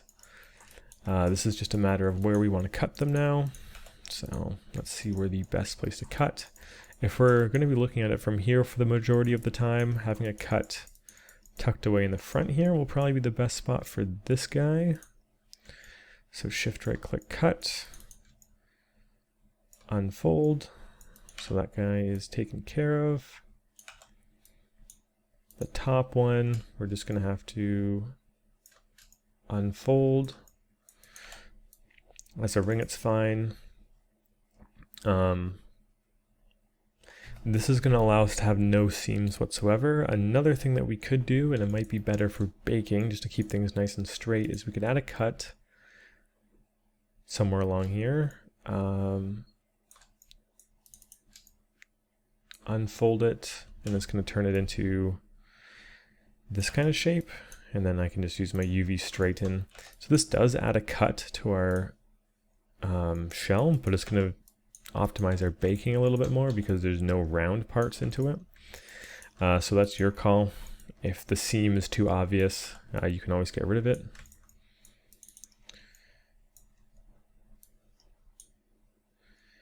Going to grab these and straighten, grab these and unfold UV. We just want this to be projected straight down. Same with the bottom. Not too much we can do about these ones. These pieces here, very similar story. Unfold UV. What we could do is straighten shell. Say we should probably rotate these in a way where it's flat on the bottom. The bottom is definitely not flat in the model, like there is a bit of a bend there, but we could flatten them out here.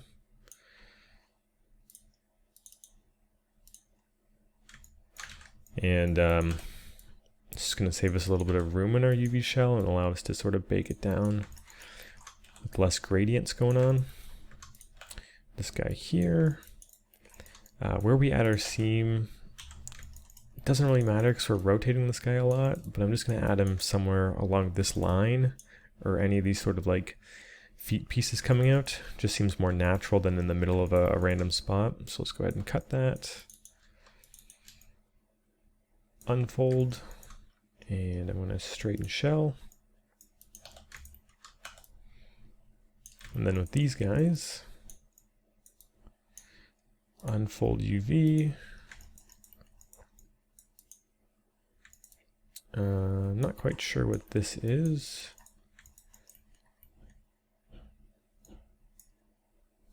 Oh, this is not attached here. So let's shift right click and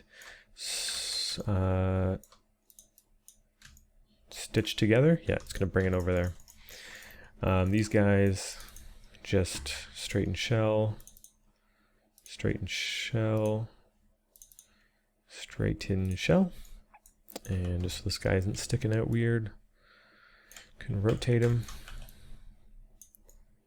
Let's go ahead and straighten UVs. And nice, those guys are nice and clean. Shrink that way down. Put it off to the side somewhere. And with that done, we're going to have to repeat the same thing since I kind of messed that up. I'm just going to be duplicating this all around. So I'll speed up this part since that was kind of my bad. I'm going to give this a red color so it stands out. And yeah, let me just duplicate this around and I'll talk to you guys in just a second.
Alright, so what I've done is just kind of fix up all the mistakes that that I just made rather, and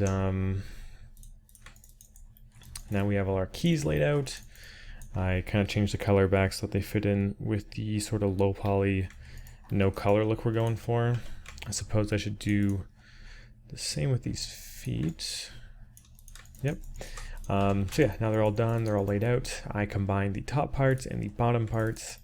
So they're not actually attached, like merged together, the vertices or anything like that, but they're set up in a way where that doesn't really matter all that much because they're flush and there's no openings or anything like that.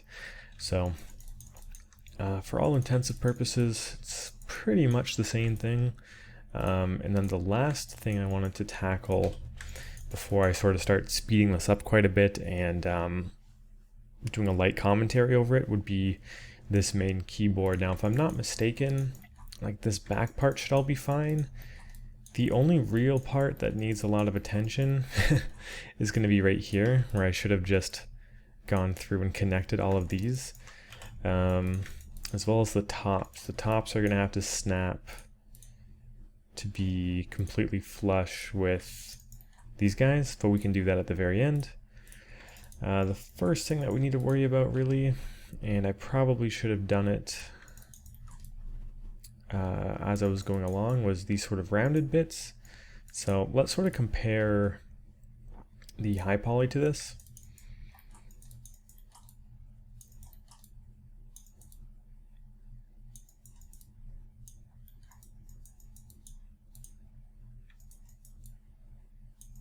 Did I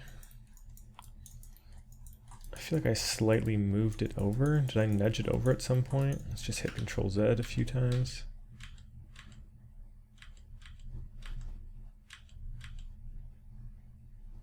Interesting. I guess at some point, let's turn that off.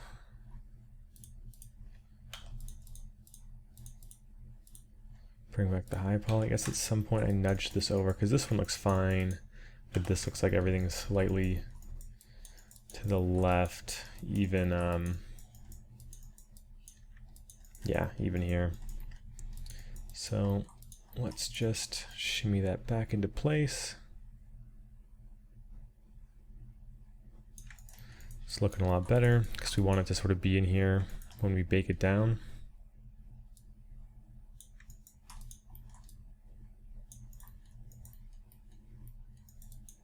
Okay, that's looking good. As for these guys,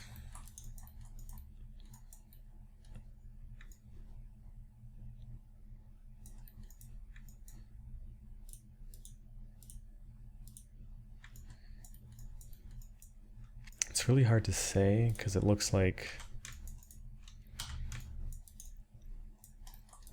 it's a lot tighter.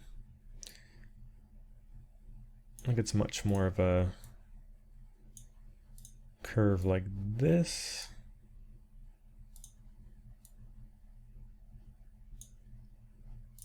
Let me just space that out a little bit more evenly.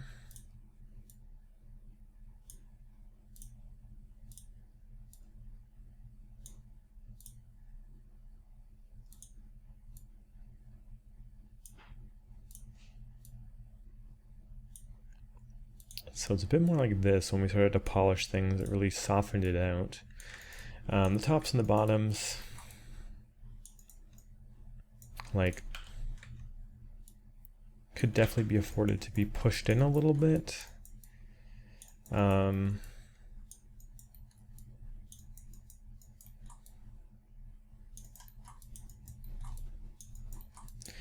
mean, like back here, it's fine. If I can get a good camera angle.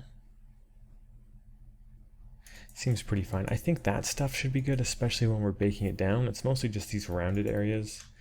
Not only for this kind of feel to it, but also if we get rid of the high poly, you'll notice that we don't have this stuff connected.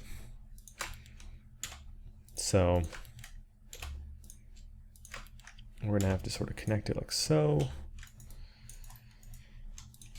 Same on the other side.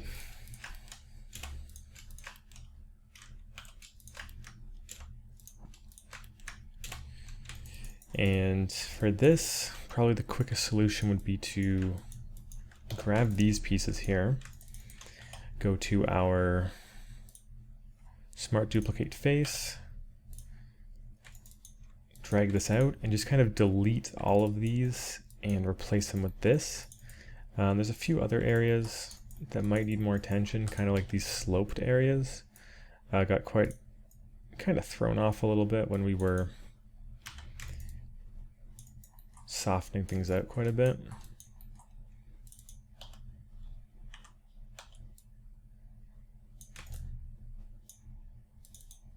So I'm going to pull this up.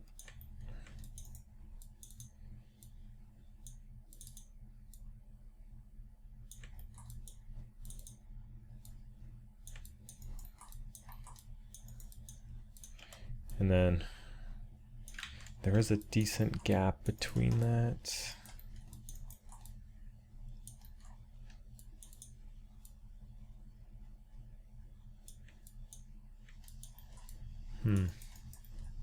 It's hard to say. I'm going to try and bake it without adjusting all of that because that'll take a long time, and there's a pretty solid chance that the bake will still be pretty solid without adjusting that. I also don't want to change the actual size of the thickness all that much. Like, we set it up in a specific way for a reason. But stuff like this, where it's curving, is a little bit different.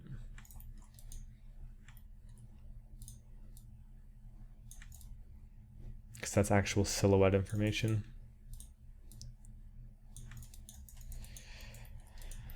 So let's just affect these last few.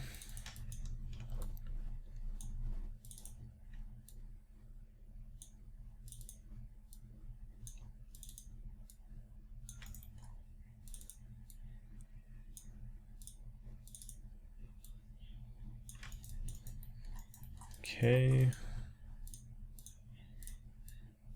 Yeah, I'm a bit curious to see how this one does turn out, but we're still quite a bit away from the baking phase, and even if we do affect this a little bit, I don't think it'll mean we'll have to go in and change the UVs. So when we do kind of swap this around, if there are any issues, it'll be a pretty quick fix either way. This one honestly seems fine. And then this guy is the same as the other ones.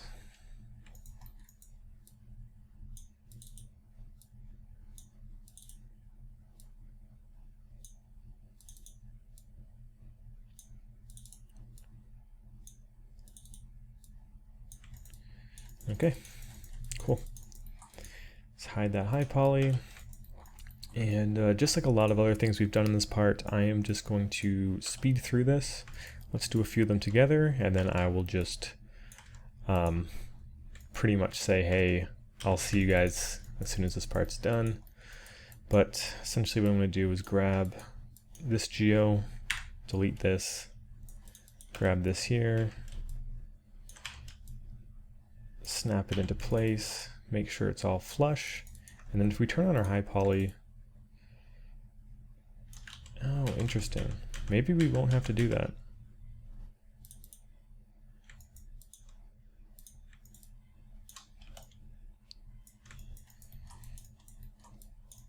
Because that seems pretty snug there, but this...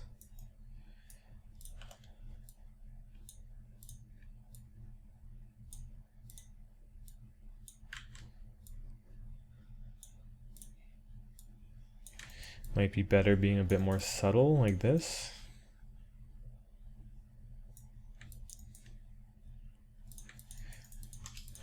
Let's see if maybe duplicating them all around with this guy here is better, because we're still gonna have to close off all these verts. So it might even be faster to just duplicate this.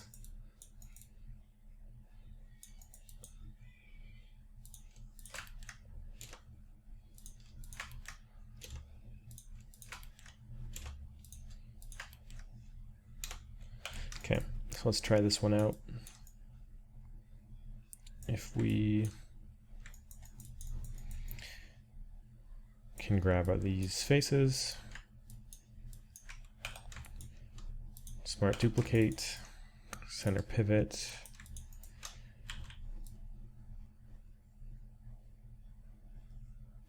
and move the pivot here. What happens if we were to then go over here, delete these faces, and say, just snap this guy on there. It's kind of hard with the high poly visible. So we snap it there.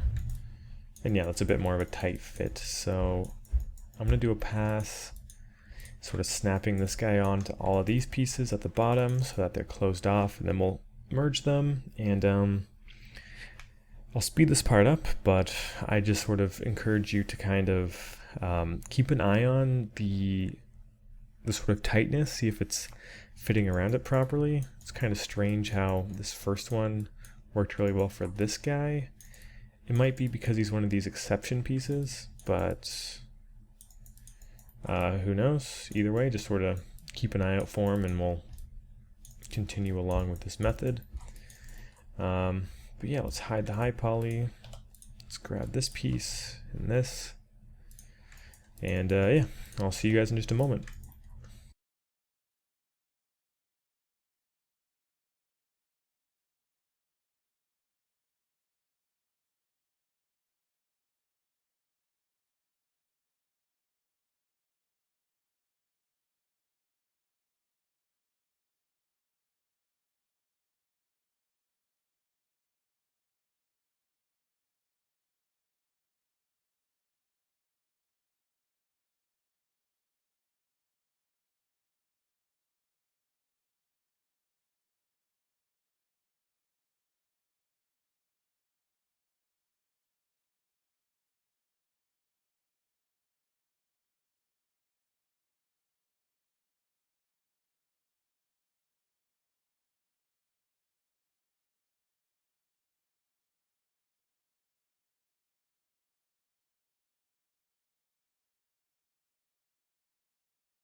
Alright, so we duplicated all that stuff across. We can go ahead and grab all of this and do a mesh combine, and importantly, merge the vertices here.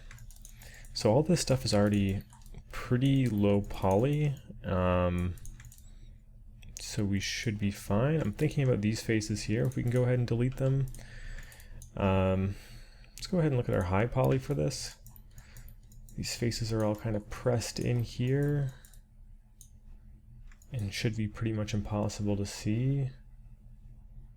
So deleting them is definitely not out of the question, but I think we'll leave them just because it would be kind of weird to have kind of this really open looking piece if someone did see that.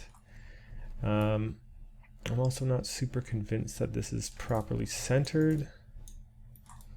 I want to be able to see stuff peeking through on both sides.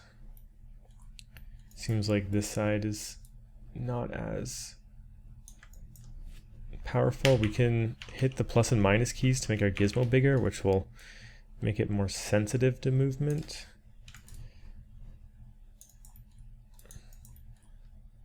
So I'm just going to make it massive and just slightly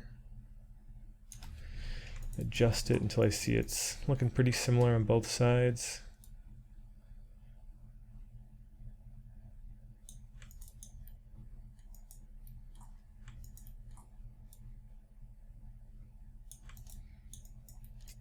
think that's probably as close as we're gonna get, in all honesty.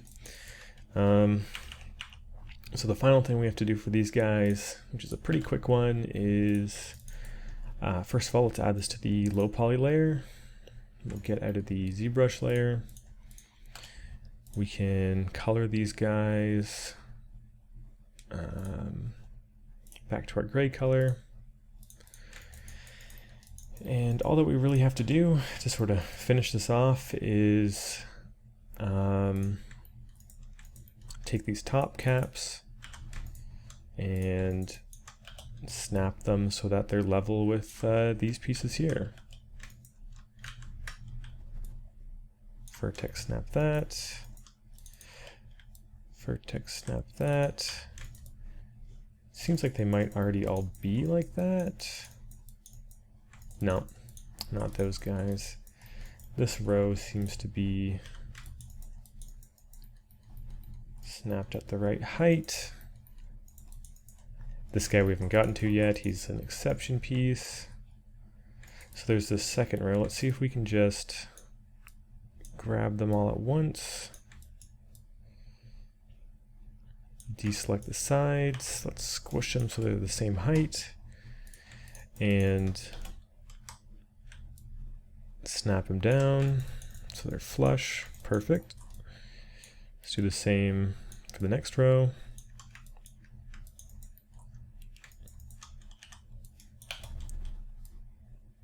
Snap them down. Perfect. And then, yeah, all these little exception buttons on the side are not going to have anything to snap, but we can get to those naturally when they pop up. Just deselect the extra stuff. Level the tops out and snap them there. Okay. So with that keyboard being done, obviously there's exceptions like the space bar is missing and these little pieces here. But with those being done, what I do want to do is spend the next piece recording the process for me doing that for the whole low poly piece, but I've pretty much gone over all the techniques needed. Like if I record all this, we're not going to be learning anything new. Like this piece, for example, I'm just going to be filling in the holes, connecting the edges, and moving it over to the low poly group. Pieces like this, I'm going to be doing the same, but doing the UVs for them. There's no point in me recording all of this stuff. It takes a lot of space up on my hard drive. It takes a long time to render and upload. So if there's any weirdness going on, just make sure to refer back to the past couple of videos to sort of see probably the best way to sort of go about it. You can always tweet me or email me or whatever as well. But for some of the weirder pieces, because I know there are a couple of them, like this spring piece here, what I'm going to be doing is just doing a really quick recap before we dive into the UVs to just sort of go over the whole model and show you how I tackled some of these pieces here, and maybe even the spiky piece might be a little bit weird. But anyways, that's going to do it for this. I'm going to have the next video just be a sped up version of all of this, and then we'll be diving into the UVs. And with the UVs done, it's just baking, texturing, and rendering, which are all some more of the funner stages of this stuff. It's more visual, it's more sort of polishing it up and getting it to a final model. So yeah, thank you guys for watching. Hopefully you learned something in these sort of low poly parts, and the next part is going to go over the rest of it, like I said. So I will see you guys in that, and I'll talk to you guys again when we're diving into the UVs. All right, thank you guys for watching, and I'll see you in those parts. Take care.